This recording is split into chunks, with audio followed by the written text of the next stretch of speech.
કચ્છના માંડવી તાલુકાના મસ્કા અને ગુંદિયાળી ગામની વચ્ચે આ રાવળપીર દાદાનું મંદિર આવેલું છે. અમે કચ્છીમાં આ જગ્યાને વલસરો કહીએ છીએ અને રાવળપીર દાદાને વલસરાના વીર કહીએ છીએ, જેઓ ગઢવી સમાજના સૂત હતા.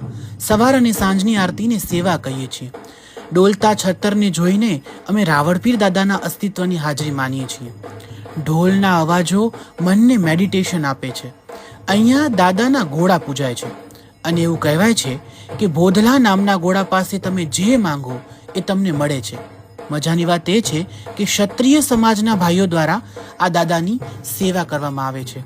અનેક દીન દુખિયાઓ પોતાની વ્યથા લઈને દાદાના દરબારમાં આવે છે અને હોંશે હોંશે સુખિયારા થઈને શ્રદ્ધાપૂર્વક દાદાને માને છે.